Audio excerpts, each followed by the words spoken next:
mga ka-EA support today's video. Ito ang pinaka-latest na kapatid ni Red. Ayan, itong mag-nestmate na yan. Ayan, direktang tatay ni Red. So, today is Sunday morning mga kalapatids. At ito na ang na-postpone na karera natin. Supposed to be last week.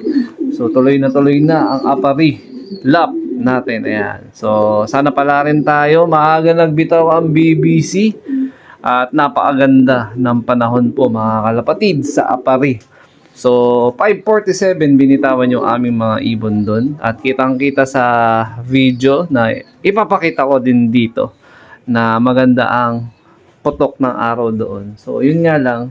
Likewise, I mean, counter naman yung panahon dito. So, kabaliktaran kumbaga.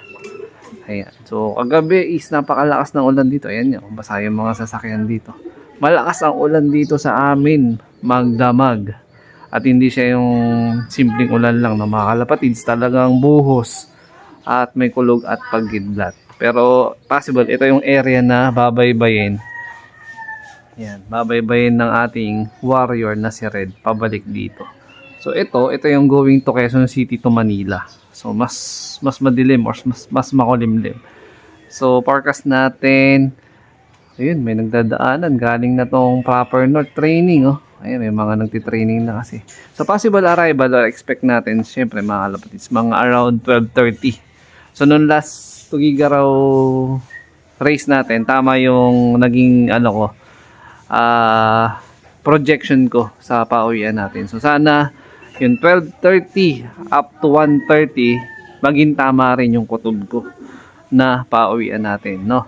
Pero kung di man lang papala rin ng ganong oras, ang cut-off naman ng ating karera or ating Apari lap is alas 3:15. So, yun.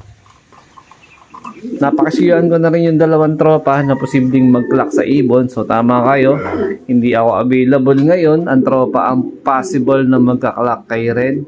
Pero pagka pinalad at nag-clock siya ng Apari, next lap or sa final lap, ako ang mag-aabang para sa ating last and final lap. So nandito na rin yung mga ibon natin na dinagdag na second batch ng ating Team South. Ayan. Naka PHA. Ito yung una-una nating PHA MacArthur band na tinuturuan pero hindi pa yung batcher. Tapos ito yung isa pa na XSYB and then yung galing kay Sir Dennis Palma. Ito. Ayan. So yan yung galing kay Sir Dennis Palma. Ayan. So maganda naman yung natin mga ibon. Hindi muna tayo magpapa-low fly. Medyo papakalmahin muna natin yung Team South. Ayan, no? Ito yung isa sa mailap natin na pang South. Ayan. Ayan, oh. All goods naman yung pang south natin. So, yung north, wala talaga tayo ililipad ng north race ngayon. Pahinga muna tayo. Magpo-focus muna tayo sa ibang bagay. Pero, syempre, yung south natin is kailangan matutukan din natin yun. BBC Pangasinan, BBC Tarlac, BBC Pampanga, BBC Bulacan, BBC Nueva Ecija, 5:47, Apari, semifinals, 1, 2, 3, release! Release! O, dahan-dahan lang mga idol. O, pakikabog, todo na, pakikabog. Ayan po mga ibon nyo, pakikabog, kabog sa likod, kabugin. Alright, ayan po, maraming salamat po. Semifinals po tayo, 5:47. Good morning po, gising na kayo. Pakikabog. O, Bats, kanyo, Paul, natin makakaigit ako. Kata sulok ka rin. Ayan yan. Alright. 75 years later. So, ito yung magiging paglalagyan ng sticker. So, ayan, lahat yan may sticker. Ayan, no? 900 speed tayo ng Tugigaraw. Cut off tayo ng Bigan, Taguding clock tayo, Bawang La Union clock, Rosario La Union. So, last 2 laps tayo. Pero syempre, ito yung pinaka-importante yung ngayong araw. So, ang pinaka-worst case scenario natin ngayon is yung ulan o yung pinaka-factor ng karera. So, kung aabutin sa ulan or ng ulan sa daan yung mga ibon, so magiging cause of delay yan. no, pagdating sa pauwian. Pero tingin ko kaya mag-clock or kaya makauwi ni Red.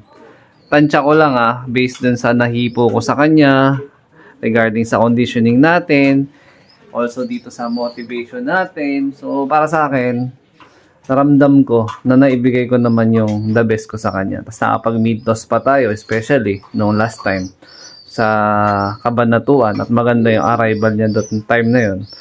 So titingnan natin. So 12:30 ang prospect ko na uwi niya until 1:30.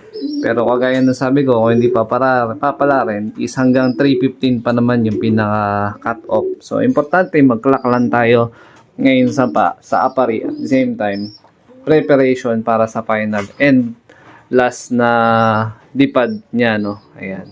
So yun lang mga kapatid. So good luck sa lahat ng may aabangan. At good luck din sa susunod na season, which is ang North Race.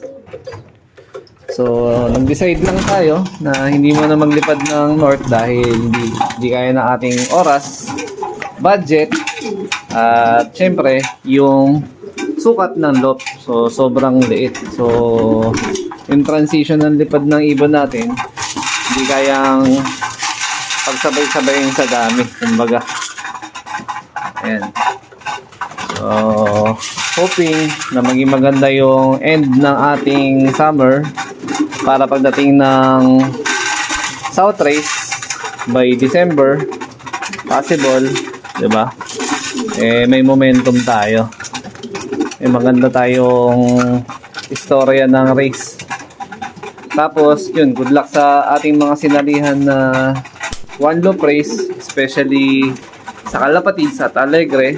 Yung BBC naman na plano natin na one loop race na sasalihan is sa mismo last submission na tayo magpapasa nun on July 4 na. Ayan. So ito yung area na pinagpa-perchan lagi ni Red. Ayan, wala pa palang itlog. Akala ko mag-iitlog ngayong araw to. Ayan si Lola Goke.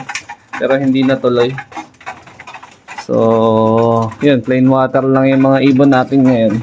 Or on herbal, plain water lang naman binibigyan natin sa kanila. Pero syempre, dahil meron tayong karera mamaya, yun, mag-electrolytes tayo. So, bago ako umalis, is naka-ready na lahat yung magiging pagkain tsaka electrolytes ni Red. So, sana pala rin tayo ngayong Aparilap. So, yun. Shoutout kay Boss ni Al. Yan. Or kay Boss Lindon. Ayan, siya may live pa siyang isa. So kung hindi available si Boss ni Al para sa mag-clock ng ibon natin, kung sakaling dumating, si Boss Lindon ang papasuyuan natin. Papatawagan na lang natin kay nanay mamaya.